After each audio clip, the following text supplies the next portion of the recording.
He caught touchdowns from Tom Brady, then killed a man the same summer. Aaron Hernandez wasn't just a criminal. He was the NFL's darkest mirror, a superstar built for glory who couldn't stop choosing violence.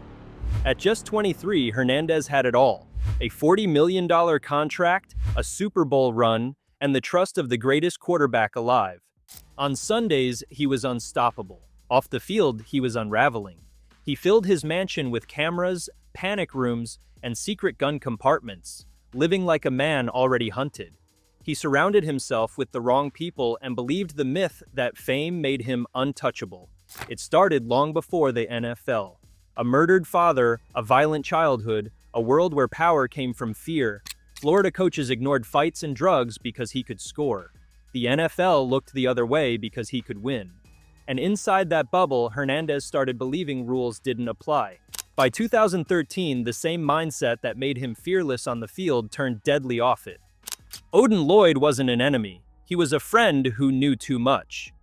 In Hernandez's paranoid world, that was a death sentence.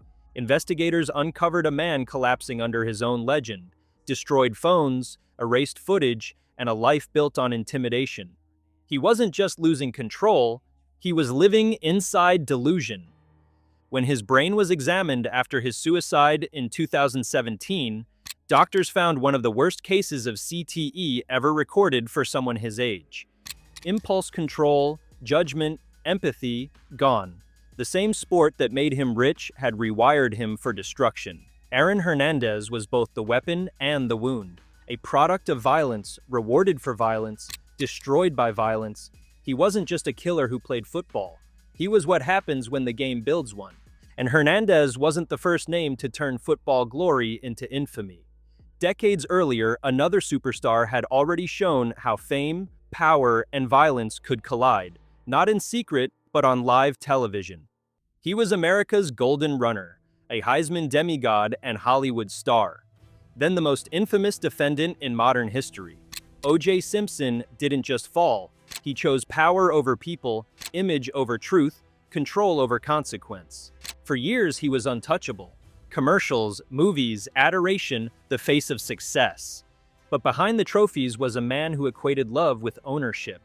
Police were called to his home again and again. Nicole Brown Simpson kept describing the same terror everyone refused to hear. In 1994, that silence exploded. 2 bodies in Brentwood, a white Bronco on live television, and a nation divided in real time. In 1995, the jury said not guilty. 2 years later, a civil court said otherwise. Liable for murder, $33 million in damages. Simpson's oxygen had always been worshipped. When the applause died, he tried to manufacture it. By 2007, he was in a Las Vegas hotel room with armed men demanding his stuff, trying to steal back the mythology of O.J. 12 counts later, the myth was gone. 9 years in prison followed.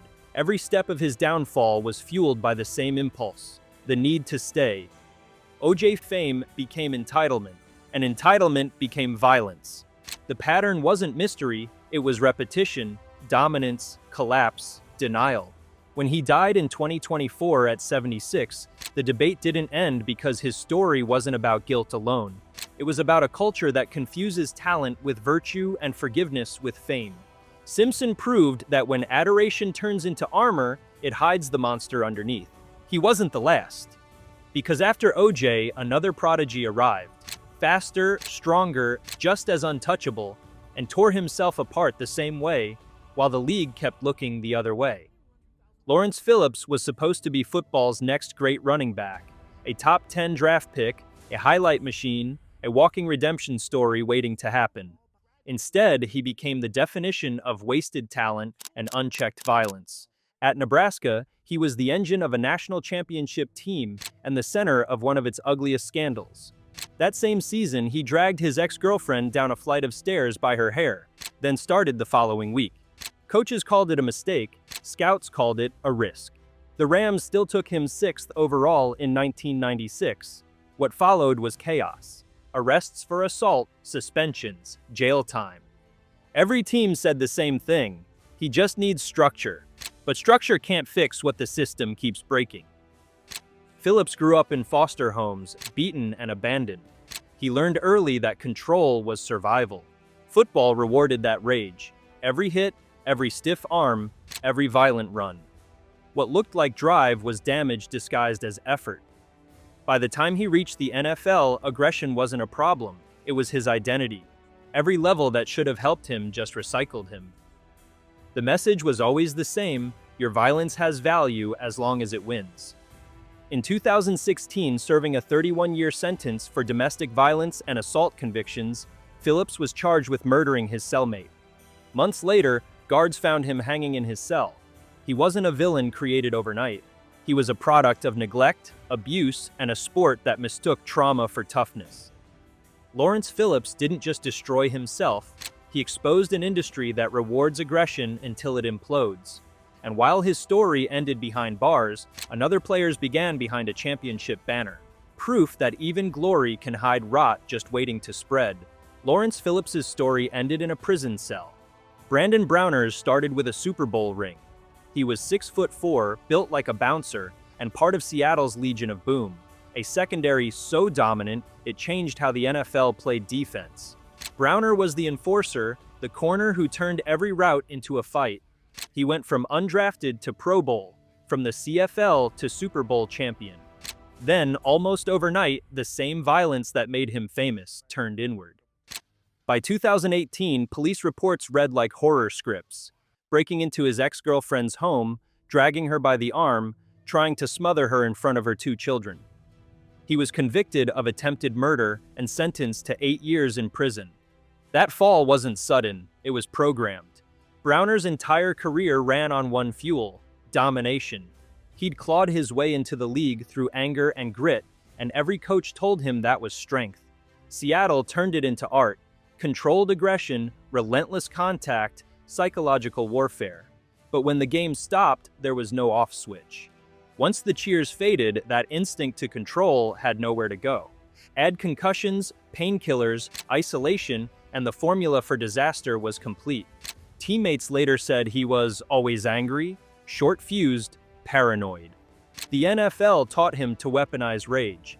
Then it left him alone with it. That's the hidden side of football's warrior culture. It engineers soldiers, not survivors. The same traits that built championships can wreck lives when the structure disappears. For Browner, dominance became dependence. He didn't know how to exist without fear to deliver. He was the perfect defender until the game ended, and all he had left to defend was a darkness no one trained him to fight. And he wasn't alone, because even before Browner's fall, another legend had already shown what happens when fame, chaos, and addiction merge into one unstoppable spiral. Only this time, everyone saw it, and they cheered anyway. Lawrence Taylor was football's first rock star. He didn't just play defense, he reinvented it. 10 Pro Bowls, 2 Super Bowls, 3 Defensive Player of the Year awards. He didn't chase quarterbacks, he hunted them. Offenses had to rewrite their playbooks just to survive him. He was the heartbeat of the 1980s NFL. Terrifying, magnetic, larger than life. Fans adored him. Teammates worshipped him. Even his opponents couldn't look away. He was the kind of player who could show up hungover and still ruin a game plan. And that was the problem. The league didn't just tolerate the chaos, it sold it. Cocaine, late nights, arrests. They weren't red flags, they were folklore. The more reckless he got, the more mythic he became. Reporters joked that the only thing that could stop Lawrence Taylor was sunrise. And the NFL laughed right along. But behind the legend was a man addicted, not just to drugs, but to being lieutenant. He once said, "Football fed every bad habit I had." He wasn't chasing the game anymore. He was chasing the high of being unstoppable. And when the applause faded, he didn't know how to live without it. He spiraled through arrests, drug possession, DUIs, tax evasion, and eventually a conviction for sexual misconduct with a minor.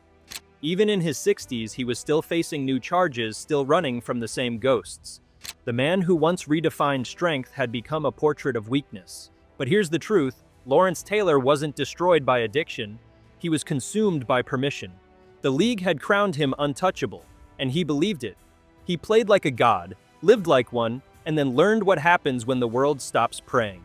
Everyone loved Lawrence Taylor, and that's exactly why no one stopped him. But in the modern NFL, No one has to hide anymore. Because now, when a star loses control, the whole world gets a front row seat. Antonio Brown was the proof. From 2013 to 2018, he was untouchable. 6 straight 100-catch seasons, highlight reels every Sunday, a contract that made him one of the highest-paid receivers alive. He was charisma in cleats. Then, just like that, he became the league's most public meltdown. Brown's fall wasn't sudden. It was streamed in real time. First came the locker room live stream that broke team trust. Then the frostbitten feet from cryotherapy, the helmet protest, the sexual assault allegations, the mid-season walkouts, and finally, the viral exit, tearing off his jersey mid-game and waving goodbye to the crowd. By 2025, he was facing attempted murder charges after a fight outside a Miami nightclub. But Antonio Brown wasn't addicted to money or even the game. He was addicted to attention. Every catch, every camera, every headline fed him like oxygen. When the spotlight dimmed, he made his own. He didn't just play football, he performed being Antonio Brown. The NFL covered for him for years. Coaches said he's just passionate, teammates called it competitive fire. But it was something darker, a man unraveling while everyone kept filming. After that vicious hit from Von Tazi Burfict in 2016, neurologists wondered if he'd ever truly recovered. The rage, paranoia, impulsivity, all classic CTE symptoms. But instead of treatment, he got headlines. In the old NFL, players destroyed themselves in silence. In the new one, they monetized the wreckage. Every apology went viral. Every relapse became content. And the system, fans, media, sponsors, fed on it. Antonio Brown wasn't just a player losing control. He was a mirror of the modern game. A machine that rewards madness until it's inconvenient. He lived for the spectacle, and when the cheers finally stopped, he created new ones out of chaos. He was the gladiator built for clicks, consumed by them, and while Brown's destruction played out in front of millions, another man was doing the same damage behind the scenes. A different kind of bully whose violence didn't go viral, it just went unchecked. Antonio Brown's chaos unfolded in public, but Richie Incognito's storm brewed in silence until it didn't. He was the definition of old-school football, nasty, physical, feared, 4 Pro Bowls, 15 seasons. Every team that signed him knew what they were getting, a throwback lineman with an edge that could cut through steel. But beneath that reputation was something darker, a man who couldn't tell where toughness ended and cruelty began. In 2013, that darkness finally made the news. Reports surfaced that Incognito had spent months tormenting teammate Jonathan Martin, racial slurs, death threats, messages so vicious they pushed Martin to leave the team and nearly take his own life. The league called it bullying. It was abuse, plain and simple, and yet Incognito didn't disappear. He was suspended, apologized, got another chance, then another. Because in football, rage isn't a red flag, it's a resume. He played for the Rams, Bills, Dolphins, and every stop ended the same way. Chaos, ejections, fights. He wasn't a liability, he was a culture given a face. Teams said, "We need guys like Richie." They said it like it was a compliment, but his story didn't end with football. In 2018, months after his father's death, Incognito walked into a funeral home, armed, paranoid, threatening to kill the employees arranging the service. Police found guns in his car and rage in his eyes. He was hospitalized under a psychiatric hold. That wasn't random, that was muscle memory. For 2 decades, he'd been trained to weaponize anger, to dominate every room, every opponent, every moment. When the game was gone, he didn't know how to stop playing. Mental illness, trauma, concussions, they were all in the background, untreated, ignored. The same league that praised his mean streak never taught him how to live without it. Richie Incognito wasn't an accident. He was a reflection, the perfect product of a sport that confuses fury with strength. He lived by its code until it consumed him. And as his story faded, another one surfaced that was even darker. A player who took that same hunger for control and turned it on something that couldn't fight back. Richie Incognito's rage was human, ugly, violent, but understandable. LaShawn Johnson's wasn't. His was something worse. He once outran linebackers on Sundays, a hard-nosed running back for the Packers, Cardinals, and Giants, known for grit and heart. But decades later, police found nearly 200 mutilated dogs buried behind his property. LaShawn Johnson wasn't running from defenders anymore. He was running an empire of cruelty. In 2025, federal investigators exposed one of the largest dogfighting and animal trafficking rings in the country. Dozens of pit bulls, scarred and starved, chained to metal posts. Bets placed across state lines. An entire underground industry run by a man who once played under stadium lights.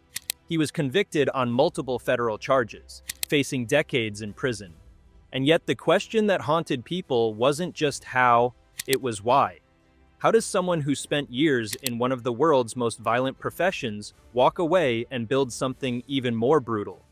Because the violence never leaves. It just finds a new home. When football ends, the structure ends too. The roar of the crowd disappears. The adrenaline, the control, the dominance, all gone overnight. But for some, that hunger never fades. They chase the rush any way they can find it. Dogfighting became Johnson's new arena. Another world where pain equaled power, where control was currency. It wasn't about money. It was about feeding the same dark instinct the NFL had once praised. He'd spent his life rewarded for aggression. Now he was ruled by it. Former teammates said he was always volatile, always looking for confrontation. Football just hid it, gave it boundaries, rules, referees. Once the game was gone, those boundaries vanished too. LaShawn Johnson's crimes weren't just about animals. They were about what happens when unchecked aggression becomes identity. The league teaches dominance as survival, but it never teaches what comes next. For men like Johnson, the whistle blows, the lights go dark, and the same violence that built their careers starts devouring everything left. He wasn't a monster born overnight. He was a product of the same machine, one that worships strength, glorifies control, and forgets that both can turn to evil when there's no one left to stop it. And that's the truth hidden beneath every highlight reel and every Sunday anthem. For some players, the game ends when the clock hits zero. For others, it never does. It just keeps playing. Louder, darker, and far beyond the field. If you want more stories of NFL greatness and heart, hit subscribe, drop a like, and stick around. The next chapter of football history is already waiting.